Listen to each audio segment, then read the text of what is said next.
กบตัวเท้านางอยู่เฝ้าเก้าดอกบัวบานเฮิงเมินนานเป็นขวบก็บ่ได้ปบจวบไก่สอนสู้สายภาพมอนเม่นเพิงอ่านติดย่อลำไม้เตอ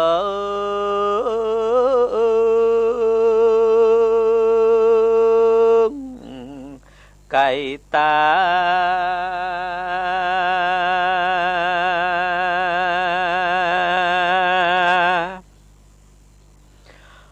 ก็ปากันมาสอดสอดล้อนเอายอดบัวไข่โอป่าไม้ดังนี้แล้วก็มาได้หนุ่มเท่าและยิงใจ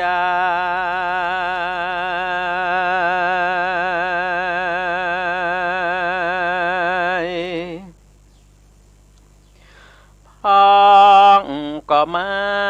ฟังได้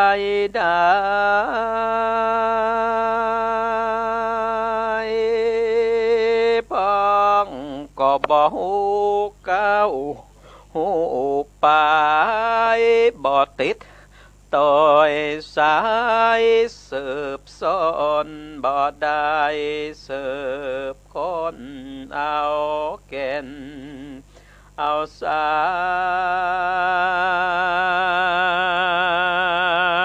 รก็มาเหมือนดังในตาก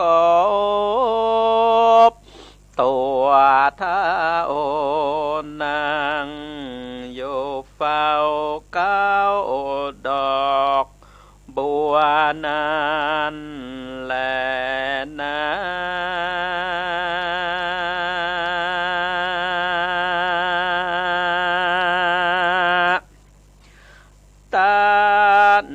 ตั้งลาย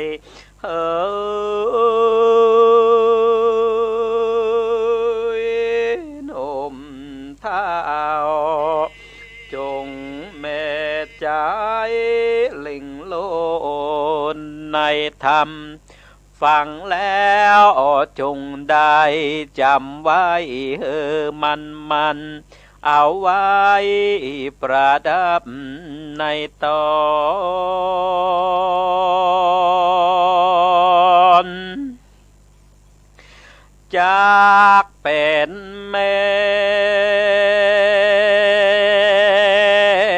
งมองคนผ่านพาสืบอ่านจักได้เกิดสุขสามประกา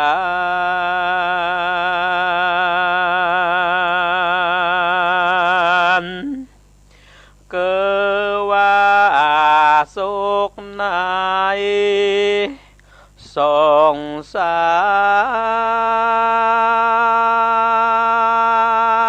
ร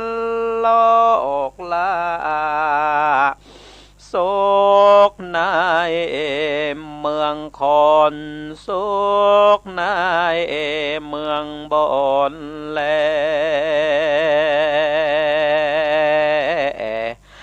จันฟ้า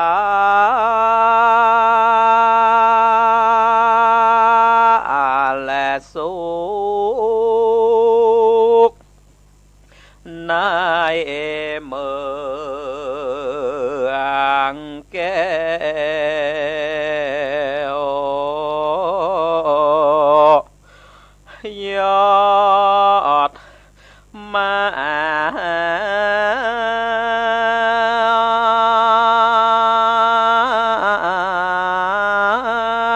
เนราปา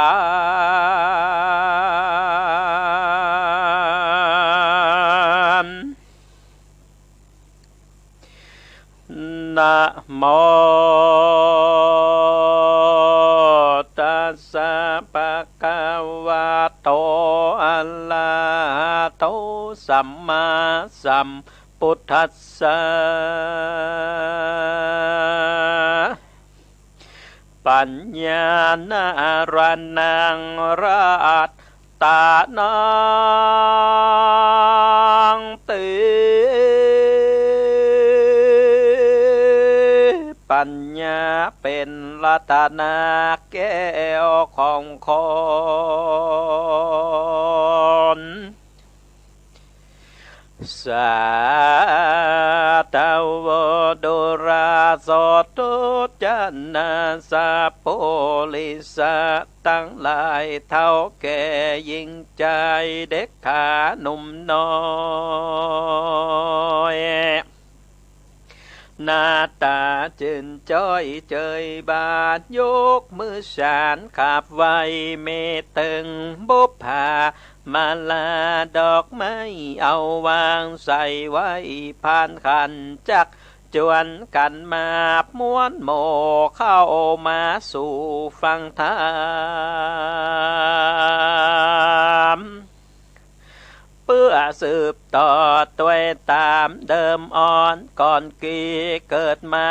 จากนี้พบศาสนาของพระสัมมาสัมพุทธเจ้าเป็นบุญชาติเก่าสร้างมาหากราคาบ่ได้เพชรนินจินดาเงินคำบาทได้บ่เต้าได้ไว้น้ำธรรมกามสอ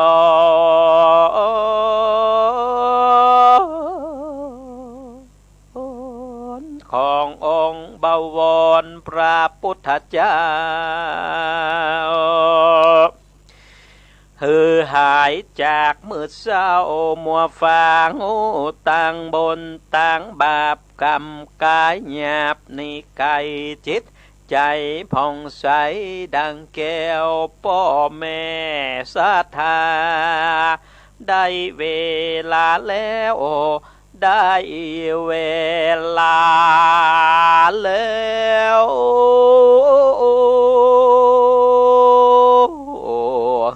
ตั้งใจแน่แนว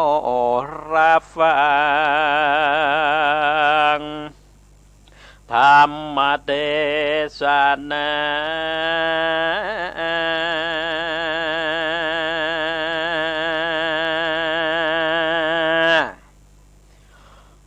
ขอกราบนอบน้อมปูจาเอาคุณแห่งองค์สมเด็จพระสัมมาสัมพุทธเจ้าพระสัทธรรมเจ้าพระอริยสังฆเจ้าเอาไว้เนื้อกระหม่อมจอมหัวกับกะเหลาวะไวยสาตันพระมหาเถรานุเถระเจ้าทุกตนทุกองค์ด้วยความเคารพเป็นอย่างสูงเจริญจิตเจริญใจเจริญศีลเจริญธรรมจำเริญโจกจำเริญใจจงมีแก่ตันบรรดาคณะสัทธาญาติโยมนักศีลนักบุญทั้งหลายพ่อแม่พี่น้องศรัทธาสาธุชนคนฟังทั้งหลายทุกผู้ทุกคนวโรกาสบัดนี้อาตมาภาพพระมหาสมชาตินันทธรรมเมโกเจ้าอาวาสวัดหนองยาวอำเภอเวียงป่าเป้าจังหวัดเชียงไฮ้จักได้น้อมนำพระราชธรรมเทศนาอันเป็นคำสั่งคำสอนขององค์สมเด็จพระจินวรสัมมาสัมพุทธเจ้าได้นำมาสำแดงเทศนาธรรมผ่านไปทางสถานีวิทยุคลื่นสีขาวเพื่อชาวประชา ตลอดจนถึงผ่านไปทาง Facebook ไลฟ์วัดหนองยาวซึ่งขณะนี้ก็มีศรัทธาญาติโยมก็ติดตามรับชมแล้วก็รับฟังอยู่ก็ขออนุโมทนาบุญเป็นอย่างสูงวันนี้ศรัทธาญาติโยมเป็นวันพฤหัสบดีที่20 เดือนพฤษภาคม 2564 อาตมาภาพก็ได้รับหน้าที่ที่จะได้มาอ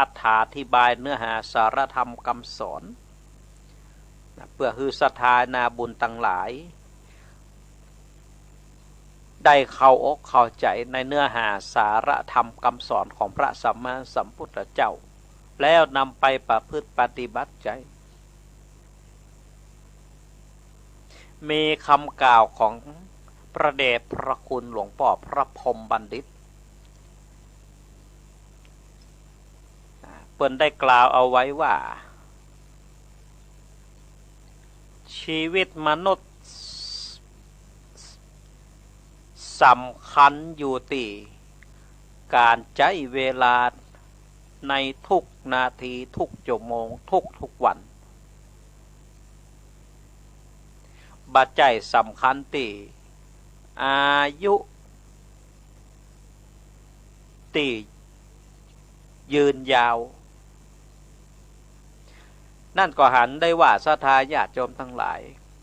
คุณค่าและก็ความสำคัญของมนุษย์ทุกคนที่เกิดมาในโลกนี้ก็คือปัจจุบันค่ะนะบัจจัยอายุ60 ปี70 ปี80 ปี90 ปี100 ปีแต่คุณค่าที่แท้จริงของความเป็นมนุษย์นั้นอยู่ที่เฮาตื่นขึ้นมาแล้วเฮาได้ใช้ชีวิตของเฮานั้นมีประโยชน์ต่อตนเองและก็ต่อสังคมในทุกวันอย่างใดพ่องใจชีวิต48ชนิดในทุกวันตัวนั้นแต่ว่าถ้าแกสิ่งคำซึ่งตัววิตามิน E เองเนี่ยนะครับเพราะฉะนั้นคือก็จะเป็นบุคคลที่เกิดมาชื่อว่าในโลกนี้มันจะต้องใจชีวิตประโยชน์ในทุกวันต่อสมัยเจ้ามาตอนมาแรงในคำว่าถ้ามันเป็นประโยชน์ที่สุดใจชีวิตคนนั้นเกิดมาขึ้นชื่อว่าเป็นบุคคลที่กินนอนมีประโยชน์ต่อโลกต่อสังคมขอความพิเศษแต่กันว่าถ้าเฮาตั้นทั้งหลายใช้ชีวิตทุกวันเหมือนเจ้ามาตอนมาแรงมาค่ำมาคืนบางอย่างอะไรยัง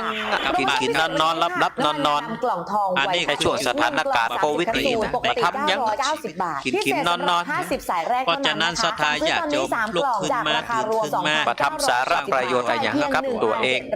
กับบ้านกับจองสำหรับผู้ที่โทรเข้ามาตอนนี้ค่ะอันนี้ขึ้นชื่อว่าบะหมี่ประโยชน์และใน5 นาทีนี้เท่านั้นนะคะปกติราคาเพราะฉะนั้นศรัทธาญาติโยมลุกขึ้นมาตื่นขึ้นมาสร้างประโยชน์ให้กับตัวเฮาด้วยวิธีการใน1 เดือนชุดนี้ทานได้6 เดือนเลยนะคะไว้พระสวดมนต์ฟังธรรมะไม่มีอีกแล้วค่ะรีบโทรด่วนเลยค่ะกวาดบ้าน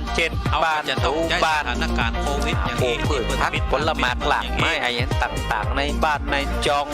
ทำกิจกรรมอันนี้คือชื่อว่าเป็นบุคคลที่ทำตัวเขาให้เป็นประโยชน์เขาและก็ต่อสังคมขึ้นลงเขาก็จะต้องใช้สถานการณ์โควิดอย่างนี้ที่เปิดปิดบ้านปิดเมืองอย่างรถเมล์รถไฟก็จะต้องไปตามเวลาทำกิจกรรมขึ้นมาสร้างกิจกรรมขึ้นมามันเป็นประโยชน์ต่อตัวเขาและก็ต่อสังคมการปวดเข่าจากการเดินทั้งวันเวลาและวารีไม่เคยคอยใครรถเมล์รถไฟก็จะต้องไปตามเวลาสถานชั้นศาของพระพุทธเพราะฉะนั้นเวลาก็เลยเป็นสิ่งที่สำคัญเวลาเป็นประโยชน์ที่สุดแล้วก็เหมือนดังองค์สมเด็จพระสัมมาสัมพุทธเจ้าตลอดระยะเวลา80 พรรษาของพระพุทธองค์เทวดาและมนุษย์พระพุทธองค์ก็ทรงใช้เวลามันเป็นประโยชน์ที่สุดธรรมะอันวิเศษในทุกวันทุกวินาทีแสดงพระธรรมเทศนาสั่งสอนสัตว์โลกเทวดาและมนุษย์ทั้งหลายคือได้หันธรรมะได้หูแจ้งธรรมะอันวิเศษที่พระพุทธองค์ได้บรรลุได้ความตลอดระยะเวลา80 ปีอาจารย์ด้วยสวัสดีค่ะมนุษย์ ทุกคนในโลกนี้แสดงให้เห็นว่าพระพุทธเจ้ามีเวลาความสำคัญในเรื่องของเวลามีนาทีเท่ากับสั่งซื้อตอนนี้ มาเป็น ราคารวม 2,970 มนุษย์ บาท ทุกคนในโลกนี้ศรัทธาญาติโยมพ่อแม่พี่น้องทั้งหลายมีเวลาเท่ากันทุกคนในโลกนี้มีนาทีเท่ากัน จะทำมีชั่วโมงเท่าเดียวกัน เก่านั้นคือมันเป็นประโยชน์ได้จะใด แต่คือมันดีที่สุดต่อตนเองและก็ต่อสังคม มนุษย์ทุกคนในโลกนี้จะทำเวลาจะทำนาทีจะทำชั่วโมงของตัวเก่านั้นคือมันเป็นประโยชน์ได้จะใดคือมันดีที่สุดต่อตนเองและก็ต่อสัง จะ คม สามารถที่จะใช้เวลาคือมันเป็นประโยชน์ได้ ธรรมชาติได้คือเวลากับมนุษย์ศรัทธาญาติโยมเต่าเดียวกันหมดแต่ว่ามนุษย์คนนั้นๆจะสามารถที่จะใช้เวลาคือมันเป็นประโยชน์ได้มากน้อยขนาดไหน น้ำมันเครื่องเอเนออสน้ำมันเครื่องจากญี่ปุ่น ความเป็นมาเป็น วันนี้ศรัทธาญาติโยมอาตมาภาพก็เลยพูดจาอภราชธรรมเทศนา ศรัทธาญาติโยม เกี่ยว สดับ ของจาดกก็คือประวัติ ก็เล่าไว้เป็นเรื่อง ความเป็นมาเป็นไป มันหมดเวลา ในนิทานจาดก ฝนฟ้าขนอง มันเล่าเอาไว้ศรัทธาญาติโยมได้สดับรับฟัง ฝนฟ้าร้องมาแล้ว มันเล่าคือศรัทธาญาติโยม ก็เล่าไว้เป็นเรื่องไป ไม่ต้องแค่ ถ้ามันหมดเวลาก็ตึงท่านเนี่ยก่อน ปรากฏว่า จะได้เอา จบเอาไว้ก่อน จะต้อง วันพฤหัสบดีหน้าก่อนมาเล่าคือศรัทธาญาติโยมได้ฟัง คุณผู้ชมครับ เป็นกรณีที่เกิดขึ้นในพื้นที่จันทบุรี วันนี้ศรัทธาญาติโยมทั้งหลาย อายุ 18 นะ จะได้เอานิทานสัมมาจาดกเรื่อง คน ขอ ชื่อง ว่าน้องชีวิน สัตสะบัณฑิตชาดก ญาติโยมทั้งหลายพระพุทธ เรื่องของกระต่ายผู้สละชีวิต มหาวิหารใหญ่ชื่อว่าเจน มานำเสนอคือศรัทธาญาติโยมได้สดับรับฟัง พระพุทธองค์ สมัยหนึ่งศรัทธาญาติโยมทั้งหลายพระพุทธเจ้า บริขาร ประทับอยู่ที่มหาวิหารใหญ่ชื่อว่าเจตวันเมืองสาวัตถี ระหว่างที่กำลังล้างเนื้อล้างตัวเล่นน้ำอยู่เนี่ยนะฮะ แล้วก็พระพุทธองค์ พระพุทธองค์ก็ได้อดีตพูดถึงเรื่องของการถวายบริ สำ ขา แด รง เป็นตัวอย่างคือแก่ภิก ข ษุ อง ทั้ง พ่อ หลาย ตาเจ้าเมืองคนหนึ่ง ว่ายน้ำไม่เป็นแล้วน้ำพัดแรง กาละครั้ง และก็พระพุทธองค์ก็ได้ ของเพื่อน ตรัสอดีต พระ นิ โพ ทาน ธิสัตว์ มา งงเลยว่าเฮ้ยเอายังไง สำแดงเป็นตัวอย่างคือแก่ภิกษุทั้งหลายได้เข้าใจว่า ในท่ามกลางหุบเขาและ กาละครั้งหนึ่งนานแล้ว ขุ่นคลักมากนะครับ มีต้นม พระโพธิสัตว์เกิดเป็นกระต่าย หาทุก อยู่ ทาง ในป่าแห่งหนึ่ง อยู่ด้วยกันเป็นอันมาก ในท่ามกลางหุบเขาและก็แม่น้ำล้อมรอบ ญาติโยมทั้งหลาย พ่อแม่ มี ญาติๆ ต้นมง มี ต้นไม้ เป็น สิง หมอดู สาราสัตว์ แล้วชี้ทางหมอดูบอกว่า อยู่ด้วยกัน ก็ เป็น คือ อันมาก ลิง ลูกคงไม่อยู่แล้วล่ะ สุนัขจริง พระโพธิสัตว์ศรัทธาญาติโยมทั้งหลาย ต้นตะเคียนใหญ่ไม่ไกลจาก มี ที่น้อง ทรั เรา พ ไป ย์ ล้าง เป็น ตัว เปื้อน สัตว์ทั้งสี่นี่เป็นสัตว์มีศีลมีธรรม โผล่ไปติดต้นไม้กลางคลอง ก็คือ ห่างจากจุดเกิดเหตุ ลิง ไม่ ตก นาน มา นะ แรงมา สุนัขจิ้งจอก ที่จะตรงตาม และก็ ที่หมอดู ตรวจ แน่กันมาฟังโอวาท อันนี้เป็นเรื่องความเชื่อส่วนบุคคลนะฮะ อยู่อย่างสม่ำเสมอ สัตว์ทั้งสี่นี้เป็นสัตว์มีศีลมีธรรมเนื้อศรัทธาญาติ ต่ โย อ ม มาวันหนึ่ง ตรงนี้ได้ ตกมาแรงมาก็จะมาปะกัน ไปตีตัว และก็ปากันมาฟังโอวาทของกระต่ายอยู่อย่างสม่ำเสมอ ก็ขับรถไปสวน ระหว่างที่ขับเนี่ย ต่อมาวันหนึ่ง ที่เลยวันนั้นนะจู่ๆนะมัน กระต่าย ตัดหน้าตลอดเลย ก็เลย พอไปตีดวง จา จักร วันปลูก ขับ นี้ ปุ๊บมีรถตัดหน้าเบรกกันซึ่ง ก็เพราะว่าวันผูกนี่เป็นวันอุโบสถศีล พ่อเลยรู้สึกว่าเฮ้ยทำไมวันนี้ใจมัน เป็น อยู่ วัน อยู่ พระวันศีลวัน มัน ธรรม ไม่ นี่ ราบรื่น โอ้ นะฮะจนกระทั่งมีเสียงโทรศัพท์โทรมาแล้วบอกว่า ก็เลยได้ฮือโอวาทว่าวันผูกนี้ น้ำป่าซัดไปแล้วอ่ะ หมู่เฮาตั้งหลายฮือปากัน ขอ รักษา ให้ลูกยังอยู่เถอะ หมู่เฮาตั้งหลายจงปากันฮือ เพราะ ตา ฉะ น นั้น พ่อรู้เลย หมู่ ว่า เฮาตั้งหลาย คือปากันจำเริญเมตตาภาวนา และน่าเสียดายมากว่าคือน้องเป็น ด้านศีลภาวนามีผลบุญกุศลมากนัก ชัดตั้งสาม โตให้ระมัดระวัง เพราะฉะนั้น น้ำช่วงปิดเทอมช่วงนี้ คือหมู่เฮาตั้งหลายได้เตรียมอาหารไว้ แบ่งปันคนขอทาน อีกข่าวนึงค่ะเป็นข่าวที่คุณต้องขอกำลังใจ สัตว์ตั้งสาม ผู้ชมเนี่ยได้ส่งกำลังใจให้กับ ห้าไปกรรมแล้วก็ไปตีอยู่เจ๊เก่าไปเตรียมเข้าเตรียมของอะไรใจเสร็จเรียบร้อยก็ฝัง พระเอก ซ้าย อาจจะที่เด่นๆ โลกขึ้นมาเหมือนเจ้าสถาญาติโยมก็มีนายพลานคนหนึ่งเป็นตกเบ็ดในป่าตะเพียนเจ็ดตัวแล้วก็ข้ามไปได้เสร็จเรียบร้อยก็ฝังซ้ายใต้ ก็ออกมาเล่าให้ฟังว่าเขามีปัญหาเรื่องสุขภาพ เอาไปฝังไว้ที่ในคณะยามนั้นสถาในทรายก้มเอาไว้ อันนี้คือคลิปล่าสุดนะคะ แล้วก็ข้ามไปทาง ก็มาเล่าให้ฟังเรื่องชีวิตนะคะว่า ใต้ของแนบ เนื่องจากปัญหาโควิดก็เลยไปกลับ ในคณะยามนั้นสถาญาติโยม แล้วก็ปรากฏว่าก ำลังหาอาหาร ก่อนหน้านี้เนี่ย มีใครเป็นเจ้าขอได้กลิ่นของปลา ลงไปหน่อยแล้วเนี่ยนะคะแล้วพี่เมฆก็เลย ก็ได้ห้องขึ้นสามครั้งว่าโอ้ อาการดีขึ้นพี่เมฆก็เลยใช้วิธีการลดปริมาณยา ปลาสามตัวนี้เจ้าของห้องมีใครเป็นเจ้าของห้องหา น้ำพองที่เคยมีเนี่ยมันกลับมาติดเชื้ออีกรอบ ปลาเจ็ดตัวนี้มีใครเป็นเจ้าของห้องหา ก็คืออย่างที่เห็นนะคะปุ่มตาม ปลาเจ็ดตัวนี้มีใครเป็นของเจ้าของห้องหาพี่น้อง นะคะพี่เมฆก็บอกว่าณตอนนี้เนี่ยเรื่องงานในวงการเนี่ยก็เรียกว่าถอดใจแล้ว เมื่อบะมีสันเนียตอบแม่สถาญาติ หรื โย อ ม แม้แต่ว่า เข้าไปหน้าก็เลยกราบเอาป่าตั้งเจ็ดตัวไปตีอยู่ที่นอน ด้วยสภาพ แล้วก็นอน ร่างกาย รักษาศีล ด้วย อยู่ สุขภาพนะคะก็คิดว่าน่าจะยังไม่ ส่วน ไม่ เจ้า พอ วายลิงสถาญาติโยมก็เข้าไปติดปลาปะม่วง ที่ตอนนี้ บัดได้ออกไปหา แล้วก็ปิ้งไปอยู่ตีนนอน เพื่จะขายอาหาร ขึ้น ส ป่า ด รักษาชีวิต หลายๆคนก็ส่งกำลังใจไปให้ ส่วนเจ้ากัดตายก็รักษา ค่ะ ศีลอยู่ติดต้นไม้ของ ใคร ต จะ น คิดว่ามันเป็นแบบนี้แล้ว บัดได้ออกไปหาอาหารมากิน นี่พี่เมฆไปคุยชักชวน คิดว่าจะสละชีวิต มันเริ่มดี มันเริ่ม เอา ขึ้น บะหมี่เริ่มบวม ถ้ามีคนมาขออาหาร หัวฟาดตื่นเช้าขึ้นมา4-5 วันหัวฟาดกับที่นอนตรงนี้ แล้วมาขออันนั้นอันนี้ ได้ไงตัวเองไม่เคยเป็นก็เลยพาไปโรงพยาบาลพอพาไปโรงพยาบาลก็เลยต้องแบบว่าตรวจ เขาบะหมี่ด้วยอนุภาพเขาก็จะสละเนื้อของเขาเป็นเพื่อเป็นต้านเขาแล้วกัน เข้าแค่ผิว มันขึ้นแล้วสถาญาติโยมก็รักษาศีลอยู่ ให้ยาฆ่าเชื้อ7 วันแล้วกลับมาให้ยา7 วันที่บ้านกินยา ด้วยอนุภาพของศีลกัดตายเป็นเหตุ คือบัลลังก์ของเท้าสักกะเทวบุตรเทวดาเร่าร้อน ภรรยาลูกๆ เท้าสักกะเทวราชก็ลงมาพิสูจน์ แล้วก็ คุณของศีล ก็ถามพี่เมฆว่าเปิดบัญ ข ชี องทรัพย์ตั้งสี่ด้วยการแปลงร่างเป็นปูภาพคนหนึ่งไปยังที่อยู่ของแม่ก่อน ว่าถ้าอยากให้กำลังใจ ลองขออาหารกับแนบ เอาไว้แล้วแล้วก็เกากันอะไรเงี้ยก็จะขอบคุณ แนบก็กล่าวว่าพรามเฮ้ยแล้วก็เอามีปลาตะเพียนอยู่7 ตัว เมื่อไหร่เราก็มาประชาสัม ขอ พันธ์ ให้ท่านเอาไปกินเถอะ อ่ะขนาด พรามขอห้ามเอาไว้แล้ว ขนาดนี้นะ ก็ไปอยู่ที่ ยัง สุ มี นั การ ข จัด จิง ปาร์ จอก ตี้ยากันอีกอ่ะ ใครฮะ แล้วก็เอ่ยปากขอแหมว่า แล้วก็ไปว่าข้าพเจ้ามีเนื้ออยู่สองศูนย์พิทักษ์ เอามาขออาหารจากสุนัขจิ้งจอก การค้ามนุษย์ สุนัขจิ้งจอกก็มอบอาหาร ภายในโรงแรมแห่งหนึ่งนะฮะเจอวัยรุ่นชายหญิงนับ10 แล้วก็เอิ้นไปว่าข้าพเจ้ามีเนื้ออยู่สอง แบบนี้นะฮะ อย่าง เจ้าหน้าที่ตำรวจสพพระประแด คื ง อว่า ก็ เอาไป นำ แล้ว กำลัง นะเนื้อ ที่ยานะฮะที่โรงแรม อยู่หนึ่ง แห่ ตัว ย่าน แล้วก็นมส้มอยู่หนึ่งหม้อ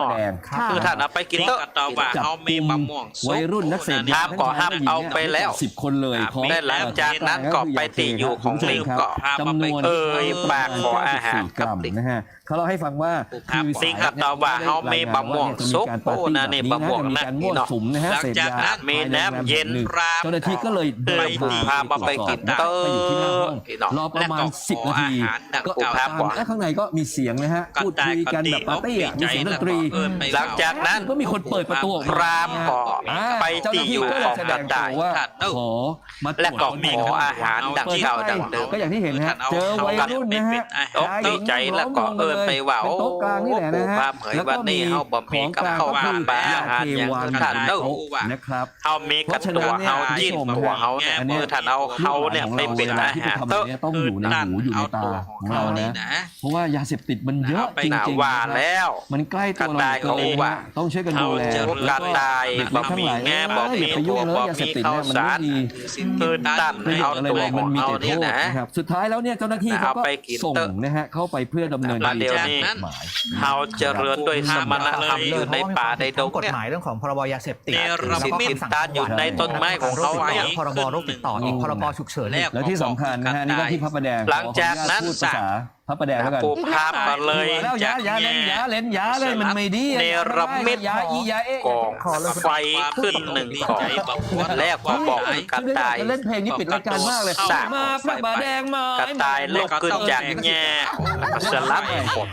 ได้เพลงอย่างวันนี้ได้เพลงอย่าง แล้วก็มีความดีอกดีใจบอกว่าต่อความตาย อยากให้รอดู ก็ ช่ว กระ งหน้า โดดเข้า บอกหน้าจอให้ ไฟ ดีนะครับจำข่าวนี้ได้ไหม แต่ก็ต้องแปลกใจว่า เคยมี ไฟนี่ ปกติ เป็นเรื่องฮือฮา จาก เลย ท่าน นะ บัณฑิต ล่าสุด แต่ว่าเขาโดดเข้ากองไฟแล้วมันจะมาเย็น จริง ไง แล้ว กั นะ น ฮะ ที่ ติดตามช่วงหน้า ก็เลยถามปูค้าไปว่า โทรครับ กายออกมาว่า เท้าสักกะในร่างของพราหมณ์ก็เลยกล่าวว่าท่านบัณฑิต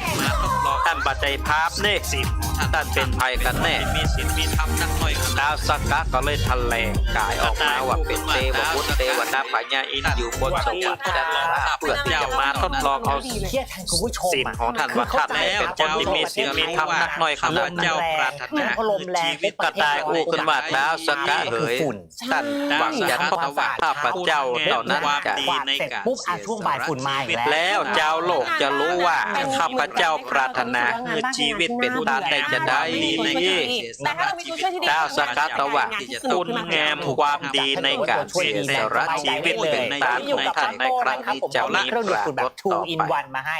คุณงามความดีในการเสียสละชีวิตของนั่นประจำเป็นที่จะต้องมีเจ้าโลกและห้ามโวยเพียงแต่เฮาโง่อยู่ในจิตในใจของเฮาพอละ เจ้าโลก เฉลี่ยแล้วต่อ ตั้ง เครื่อง แต่ คื นั้ อน เป็น ว่าแล้วศรัทธาญาติโยม อันนี้ศรัทธาญาติโยมนี่ ท้าวสักกะเทวราชเปิดก็เลยเขียนกระต่ายเอาไว้บนดวงจันทร์สัญลักษณ์เป็นเจ้าโลกที่จำตั้งแต่นั้นเป็นต้น ชี มา วิตน้ำหนักเบา สัทธานี้ศรัทธาญาติโยมนิทานเรื่องนี้เลยสอนให้รู้ว่า เพราะว่าไอ้เนี้ย การรักษา ได้มีศีลมีธรรม เป็นสิ่งที่จำเป็นสำหรับชีวิตมนุษย์และก็สัตว์ทั้งเดรัจฉาน ย่อมจะคุ้มครองตัวเขาตัดและถอดทำความสะอาด เพราะว่าไอ้เนี้ย ศีลก็เลย เพราะว่าคนใดมีศีลมีธรรม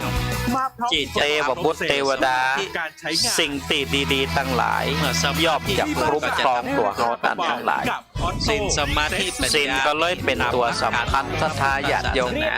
ที่จะทำให้เกิดสมาธิ อันนี้เนี่ยคุณเอาไว้เลยชั้นละเครื่องได้เลย เมื่อสมาธิเกิดก็จะทำให้เกิดปัญญา ตั้งแต่ ศีลสมาธิปัญญานี่ตามหลักการของพระพุทธศาสนาบนห้องว่า ศีล ลัก สมา ไตร ธิปัญ สิก ญาศรัทธาญาติโยมทั้งหลายทั้งสาม ที่เฮาตั้งทั้งหลายประพฤติปฏิบัติกันอยู่ตั้งแต่เกิดมาจนถึงปัจจุบัน ที่คุณผู้ชมจะได้ไปเนี่ยนะครับ เราบอกแล้วว่าเป็น ในทางพระพุทธ ศีลสมาธิปัญญาศรัทธาญาติโยมทั้งหลายทั้งสามอย่างนี้ แล้วเป็นทวินวันนะ จะปาคือเฮาตั้งทั้งหลายเข้าธรรมะอันสูงสุด เท้าอู้กันไป ตามพระพุทธศาสนานั่นก็คือนิพพาน ถ้าเกิดว่าบางคนบอกว่าอยากจะใช้ดูตามเฟอร์นิเจอร์ต่าง ศีล ๆ เอาด้ามจับ ปฏิบัติได้ สมาธิ ตรงนี้ ปัญญา ที่ดูสักหน่อยตรงหัวตรงนี้ เท้าอู้กันไปอู้กันมานี่มันง่าย 5 ข้อต่าง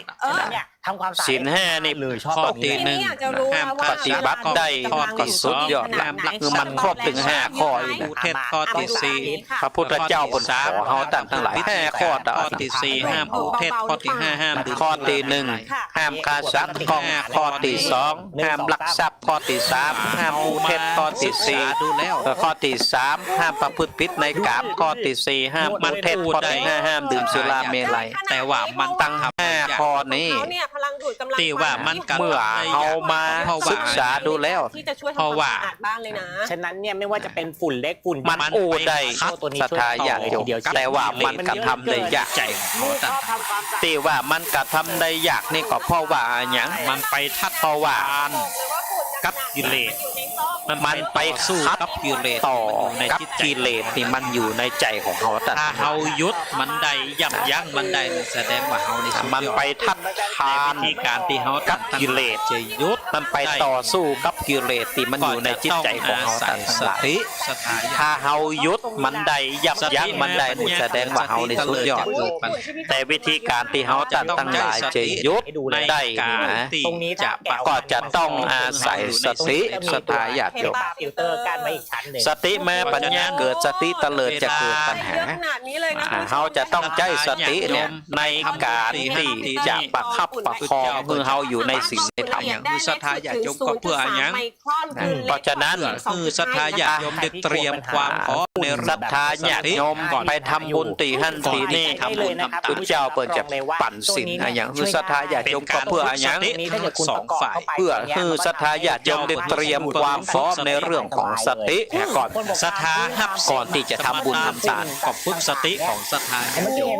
เป็นการฝึกสติทั้งสองฝ่ายมันสมบูรณ์ตุเจ้าเปิดหัวศีลเปิดก็ฝึกสติของตื่นปัญญามันศรัทธาหับศีลสมตาจิตมันก็ฝึกสติของศรัทธาญาติโยมมันก็สามารถเมื่อสติสัมปชัญญะมันสมบูรณ์ศรัทธาญาติโยมหับเอาจิตมันก็ตื่นปัญญามันก็ตื่นขึ้นเวลานั้น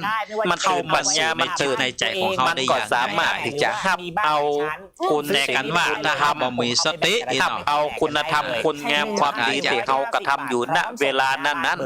เข้ามาสู่ในจิตในใจของเขาได้อย่างง่ายได้ ตัดสินใจนะครับคุณผู้ชมราคาประหยัด แต่กันว่าถ้าเขาบ่มีสติเนาะ ได้เลยไม่ต้องยกไม่ต้องแบกนะครับเพราะวันนี้ออโต้จัด เอาไปได้เตรียมความพร้อมในเรื่องของกายใจเอาไว้ให้มันสมบูรณ์นี่นะ 190 บาทได้ไป2เครื่องเฉลี่ยแล้วเครื่องละ คุณธรรมความดีมันก็จะเกิดขึ้นในจิตในใจของเขานั่นยาก เลยนะอยากได้รีบโทรมาเลยค่ะ เพราะฉะนั้น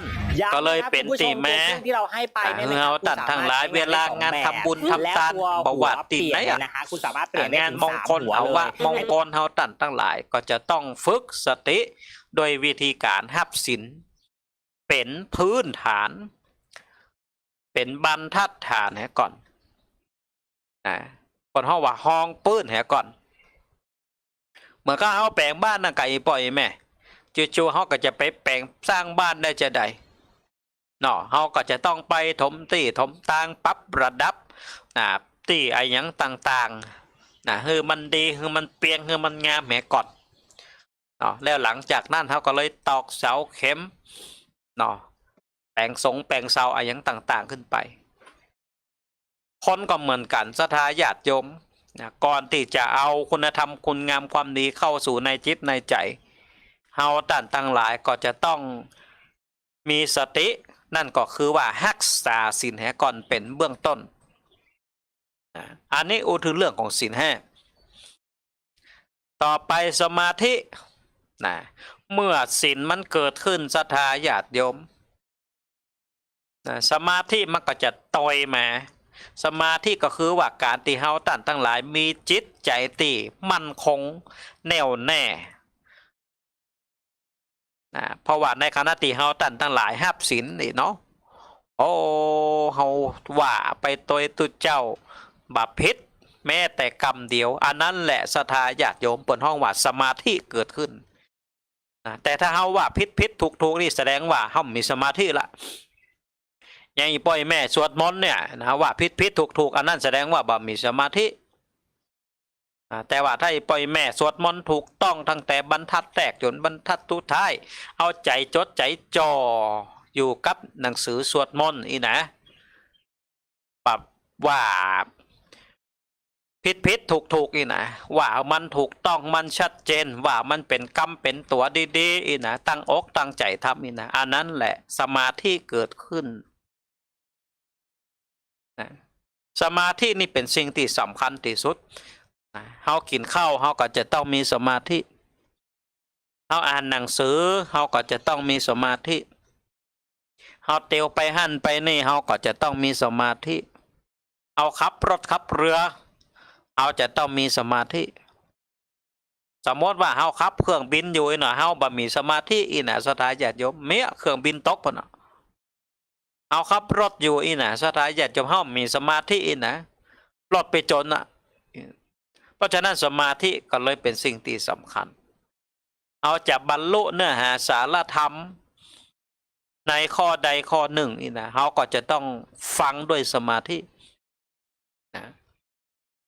ต่อไปข้อที่3ปัญญานะศีลสมาธิปัญญาเนี่ยมันจะอยู่ตัวกันท่านศรัทธาญาติโยมนะเมื่อสมาธิเกิดปัญญาก็จะเกิดขึ้นติดตัวในจิตในใจของเขาก็จะสามารถจะพิจารณาแยกแยะออกว่าอันนี้มันเป็นสิ่งที่ดีอันนี้มันเป็นสิ่งที่บดีในขณะที่เขาท่านทั้งหลายหับศีลอยู่นั้นจิตของเขาก็จะเป็นสมาธิปัญญาของเขาก็จะเกิดความใคร่ครวญไปตัวว่าโอ้นะกรรมศีลกรรมธรรมกรรมสั่งกรรมสอนของพระพุทธเจ้านี่มันถึงเป็นของดีแต่เนาะเป็นของบริสุทธิ์แต่เนาะเมื่อเราปฏิบัติแล้วฮับเอาไว้ใจแล้วเนี่ยนะมันทำให้เราสบายกายสบายใจแต่เนาะนะปัญญามันก็จะเกิดขึ้นเมื่อศีลสมาธิปัญญาเกิดขึ้นพร้อมกันสมบูรณ์แล้วศรัทธาญาติโยม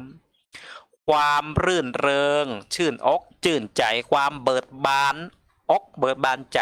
ก็จะเกิดขึ้นอยู่ในดวงจิตดวงใจของเฮาในขณะที่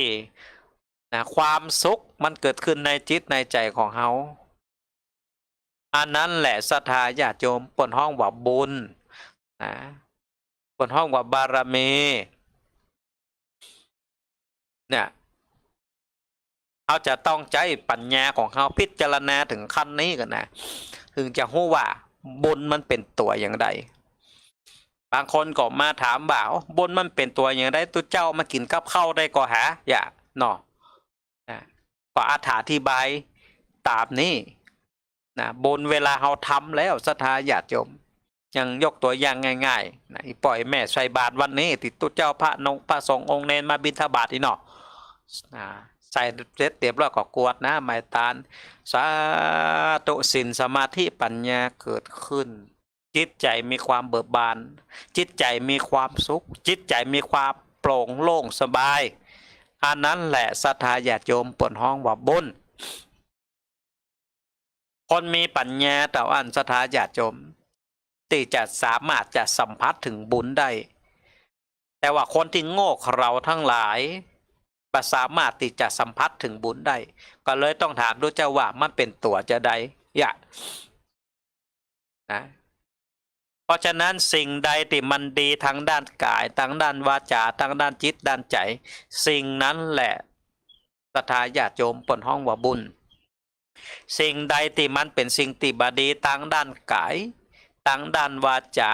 และก็ทางจิตทางใจเขาทำแล้วเกิดความทุกข์โศกเศร้ามองจิตมองใจเปิ้นห้องว่าเป็นบาปเขาทำคุณงามความดีเอาไว้นักเปิ้นห้องว่าสวรรค์เอาทำบาปเอาไว้นักเปิ้นห้องว่ามรณะปัดต้องตายไปจากภพนี้ชาตินี้แหละศรัทธาญาติโยมนะอยู่เป็นคนก็ตึงหูว่าอันใดสวรรค์อันใดนรกเรามีความตุกอกตุกใจอันนี้เป็นห้องว่ามรณะเรามีความสุขกายสุขใจอันนั้นเป็นห้องว่าสวรรค์เนาะเพราะฉะนั้นก็อันนี้ก็เป็นธรรมะสาระบรรยายในตอนเมื่อเช้าวันนี้ใน1เรื่องของชาดกที่อาตมาภาพได้นำมาสำแดงให้ศรัทธาญาติโยมได้สดับรับฟังกระต่ายผู้สละชีวิตก็เลยแฮมหลายเรื่องอยู่เนอะหลายเรื่องหลายเนื้อหาสาระหลายตอนอยู่ศรัทธาก็ติดตามในตอนต่อไปก็แล้วกันเอาละศรัทธาญาติโยมต่อไปอาตมาภาพก็จะได้แจ้งข่าวสารงานบุญให้ศรัทธาญาติโยมได้สดับรับฟังสักเล็กสักน้อยเนาะเนื่องจากว่าวัดหนองยาวของเฮานั่นก็ได้สร้างพระธาตุเจดีย์มา1 องค์ชื่อว่าพระธาตุเจดีย์ศรีวิทุลประมาณวันที่30 พฤษภาคมนี่ก็จะทำสำเร็จละศรัทธาญาติโยมทีแรกว่าจะบรรจุพระเจ้าแล้วก็หลวดโยก ในวันที่29 พฤษภาแล้วก็จะได้นิมนต์ครูบาอาจารย์เชิญชวนศรัทธาญาติโยมที่ฟังตั้งสถานีวิทยุคลื่นสีขาวมาร่วมสร้างบุญสร้างกุศลด้วยกันอีนะเอาไปเอามาก็ไปเจอใส่สถานการณ์โควิดจะโอ้พุทโธธัมโมสังโฆจะได้นี่อีเนาะถ้าบายกชัดบาบรรจุพระเจ้านี่ก็การตีจะก่อสร้างเสริมเพิ่มเติมอย่างในส่วนอื่นๆขององค์พระธาตุเจดีย์มันคงจะประสำเร็จง่ายเลยนะก็เลยมาตัดสินใจว่าเอาอีดีกว่าเนาะก็จะลวดบรรจุพระเจ้าลวดบรรจุพระบรมสารีริกธาตุตลอดจนถึงยกชัดคือมันเสร็จเรียบร้อยแต่ว่าทำเป็นการภายใน เฉพาะพระสงฆ์องค์สังฆเจ้าในวัดหนองยาวตีนี่เหียแล้วก็ศรัทธาญาติโยมพี่น้องบ้านหนองตีนี่เหียเป็นเบื้องต้นเหียก่อนถ้าเฮาบัตรบรรจุเหียก่อนบัตรยกชัดเหียก่อนนี่นะศรัทธาญาติโยมขั้นตอนในการก่อสร้างขั้นตอนอื่นมันก็จะยุดชะงักทันทีมันไปต่อบ่ได้ศรัทธาญาติโยมแล้วมันก็แล้วเสร็จสักเตื้ออีนะแต่เฮามาล้ออันสถานการณ์โควิดว่ามันจะจบเมื่อใดมันจะเสี่ยงเมื่อใดมันจะแล้วเมื่อใดนะมันบัดตันการเขาจะต้องปรับวิธีการปรับกลยุทธ์ใหม่อีนะอันนี้ก็แจ้งศรัทธาญาติโยมเด้อว่าศรัทธาญาติโยมว่าข้าเจ้าก็ให้ก็หอมตุลุงไปยกชัดก็ตึงบอกกันบรรจุพระเจ้าก็ตึงบอกกันพ่องโลอีนะบัดใจอย่างอันเด้อครูบาอาจารย์ติฟังตั้งสถานีวิทยุก็เหมือนกันนะครับอันนี้ผมก็แจ้งไว้ตามนี้ปูนศรัทธาญาติโยมเนาะหลังจากที่เฮายกชัดเสร็จเรียบร้อยบรรจุพระเจ้าเสร็จเรียบร้อยประดับประดาตกแต่งองค์พระธาตุเจดีย์ให้สวยสดงดงามวันที่สถานการณ์โควิด -19 มันเริ่มคลี่คลายและเฮาสามารถที่จะจัดกิจกรรมอะไรอย่างต่างๆได้เฮาก็จะกราบนิมนต์ครูบาอาจารย์ตั้งเชียงใหม่เชียงไฮ้เนาะศรัทธาญาติโยมตั้งเชียงใหม่เชียงไฮ้อีนะคลื่นสีขาวเนี่ยได้เข้ามาทำพิธีอบรมสมโภชแล้วก็จะได้ลวดถวายตานพระธาตุเจดีย์วัดหนองยาวไปเลยอีนะเนาะเพราะฉะนั้นก็แจ้งข่าวสารงานบุญนี้คือศรัทธาญาติโยมตลอดจนถึงครูบาอาจารย์ทุกตนทุกองค์ได้เขาเข้าใจกันตามนี้นะครับเนาะบัจใจว่าอันลักขินซ่อนขินบัจใจเนอะนะแต่ว่าเนื่องจากว่าสถานการณ์มันเป็นไปอย่างนี้เขาก็จะต้องปรับเนาะเขาจะมาท่ารอโควิดมันสั่งมันช้าเนาะคงจะเป็นไปบ่ได้นะการก่อสร้างอะไรอย่างต่างๆมันก็คงจะบรรลุวัตถุประสงค์เพราะฉะนั้นก็อาจจะยกชัดแล้วก็บรรจุเป็นการภายในหมู่บ้านหนองยาวไปเหี่ยก่อน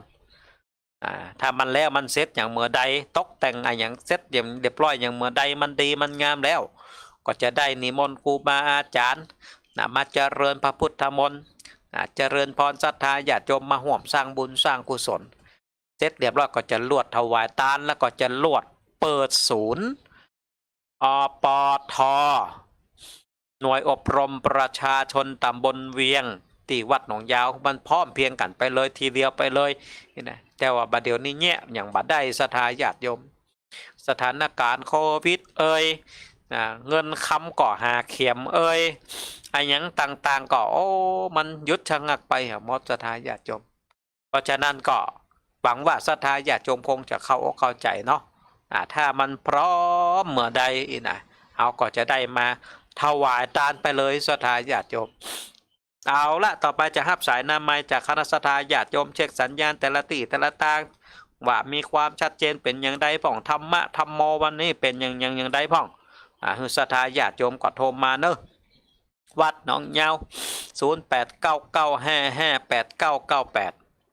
0899558998โทรมากันได้บัดเดี๋ยวนี้ก็ได้เวลา6:45อันนี้ก็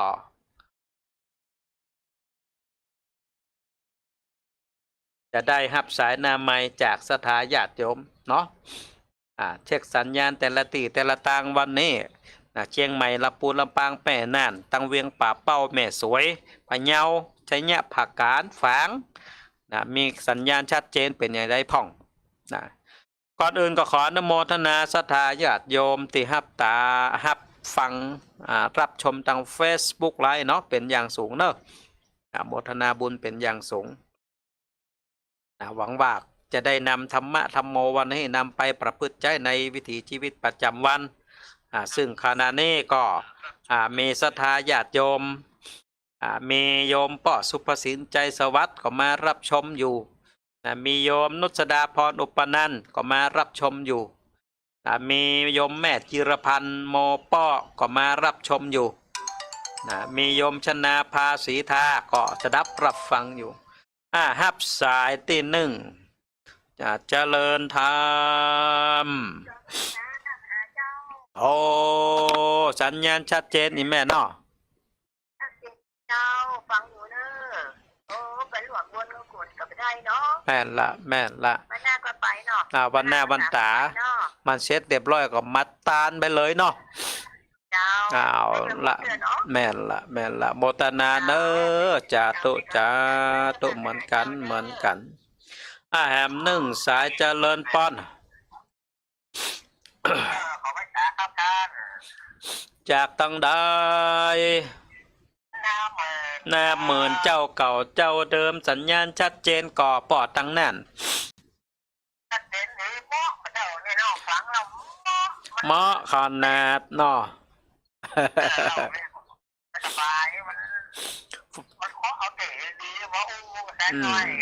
แม่นละฝนตกก็ต้องปุ่นอ๋อเวียงปลาเป้านี่ต้องได้สักวัน2 วันนี่แหละนะต้องมันต้องรอมันวัน2 วันมาต้องรอมัน10 วันก็รอมันเช้าแม่นมันเป็นหน้าฝนมันละเนาะโมทนาสายต่อไปเจริญป้อนได้สาข้าวสารพระอย่างข้าวไม่ผลประเทศมันหน้าแดงน้อยโอ้ปานั้นประเสริฐสัญญาณชัดเจนก่อเป็นดีครับพ่อฝนตกป้องก่อทั้งปุ่นนะครับฝนตกข้าวพระอย่างข้าวอดเอาเนาะเดี๋ยวมันก็มาตามฤดูมันนั่นกันเนาะครับไหนวันนี้อยู่ในบ้านจะจ้องครับเอาละ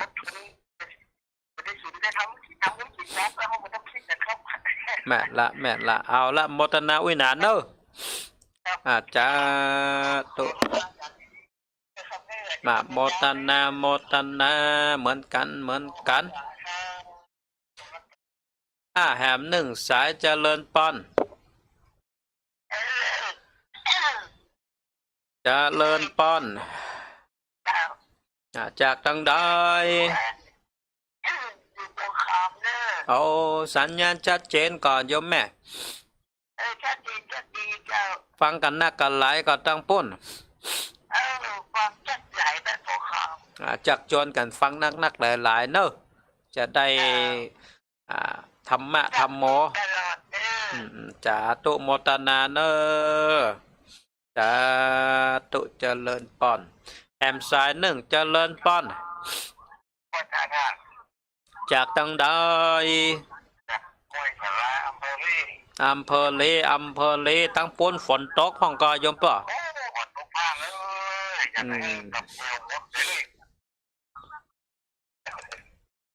มันก็เป็นไปตามธรรมชาติมันอดเอา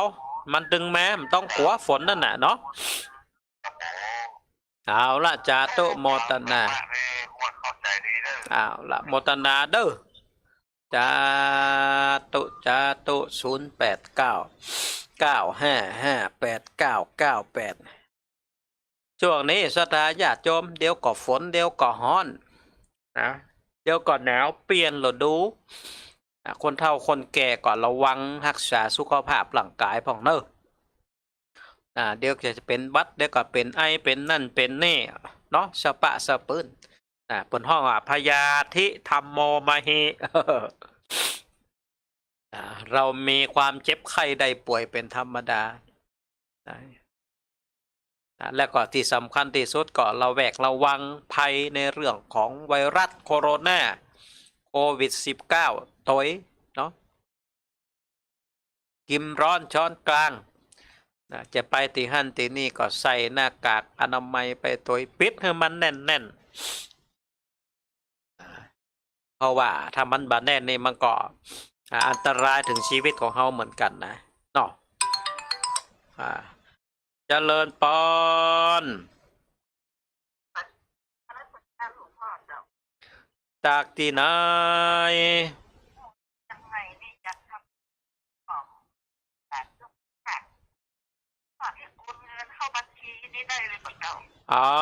ยมแม่เจือยัง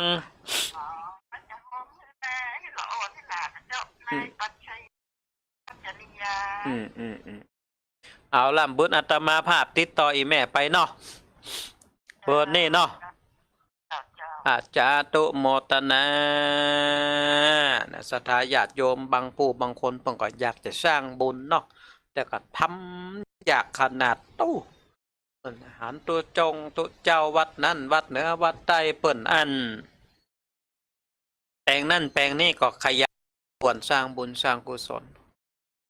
แต่ว่าเดิงโดยสถานการณ์อะไรอย่างต่างๆมันบากอำนวยบางผู้บางคนก็โอนปัจจัยมาห่วมทำบุญกับอาตมาภาพก็มีก็ขอโมทนาบุญเป็นอย่างสูงแต่ว่าตามหิมตามใกล้หมู่นี่ศรัทธาญาติโยมเปิ่นก็มาถวาย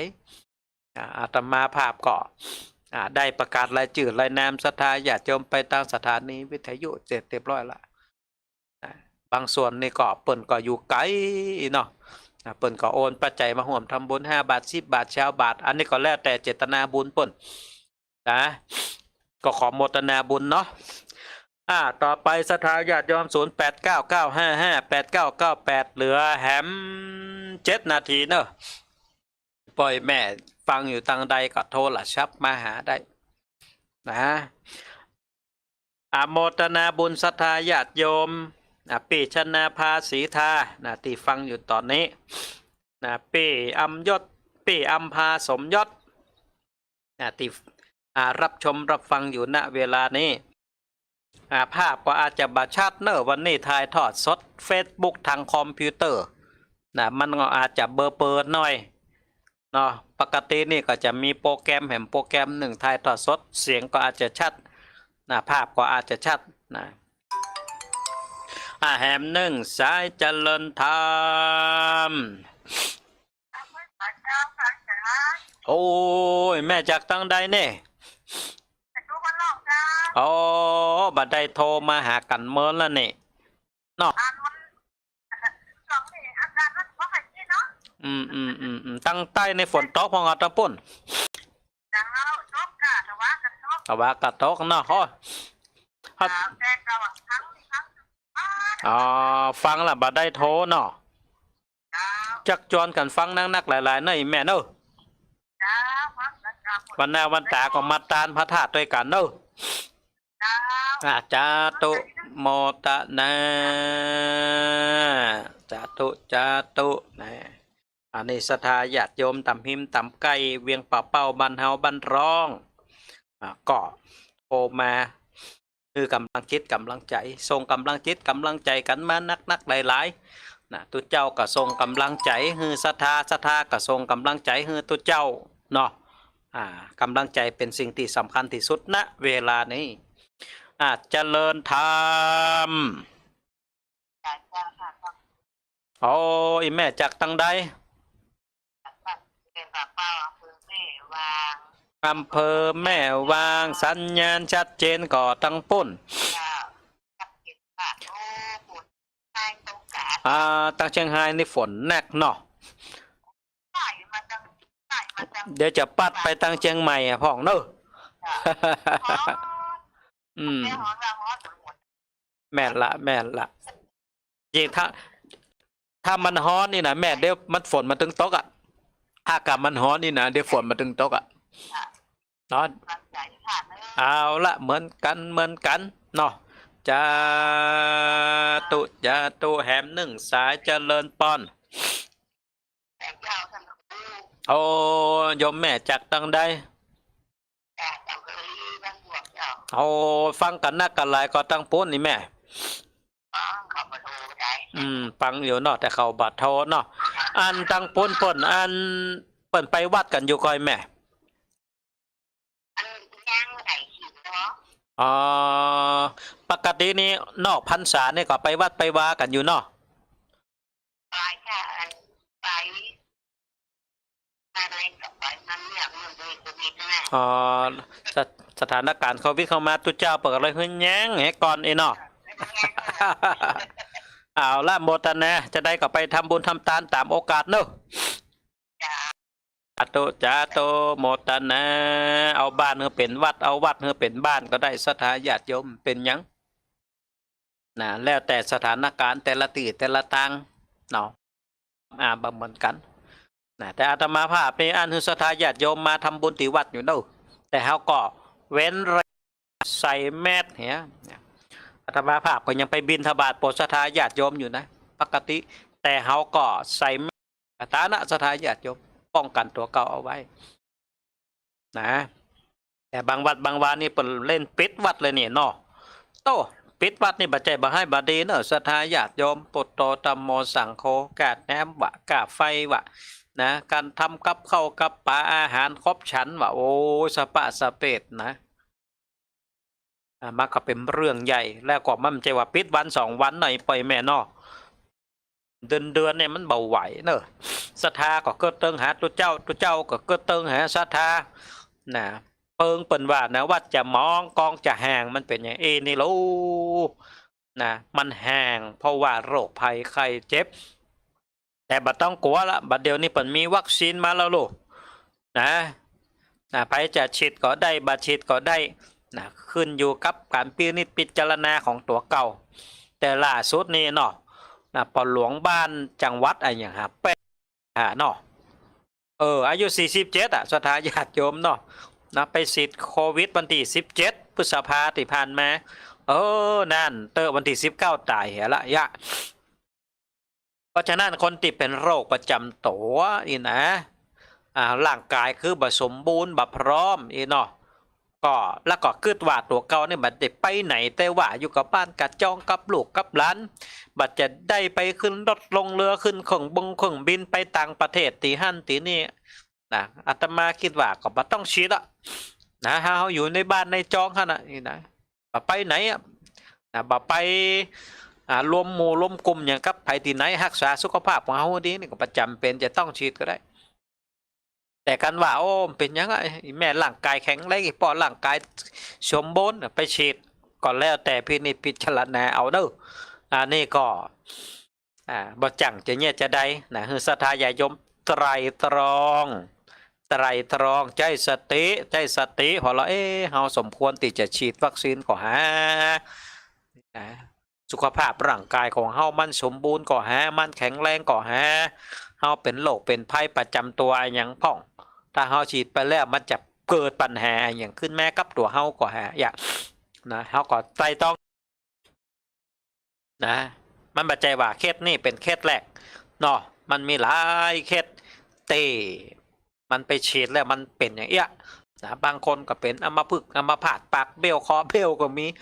สปะสเปดบางคนก็ดีนะมันสปะสเปดศรัทธาญาติโยมมันเหมือนกับว่าบัดเดี๋ยวนี้เอาเขาเนี่ยเหมือนกับว่าเป็นหนูทดลองไอ้พ่อไอ้แม่เนาะวัคซีนมันเกิดขึ้นมาแล้วนะมันก็เป็นหนูทดลองของยานะก่อมจังว่าได้เนาะองค์การอนามัยโลกเพิ่นก็ต้องการให้ฉีดเพื่อที่จะเป็นการควบคุมป้องกันโรคภัยไข้เจ็บบ่ให้มันแพร่ไปหลายแต่ในขณะเดียวกันวัคซีนก็ผ่านขั้นตอนในการติดดูแลอย่างต่างๆคือมันถูกต้องเนาะปกตินี่วัคซีนนี่เปิ่นก็ต้องทำก่อนวิจัยไปเป็นปี2 ปี3 ปีเอาให้มันแน่ๆก่อนนี้เราเปิ่นถึงจะมาฉีดในคนเนาะอันนี้ใช้ระยะเวลาบักกี่เดือนปากันฉีดกันวุ่นวายกันไปหมดเลยแต่เฮาทั้งหลายก็เหมือนกับมนุษย์ทดลองเนาะเอาละปากันตะอีเนอร์ศรัทธาญาติโยมโมทนา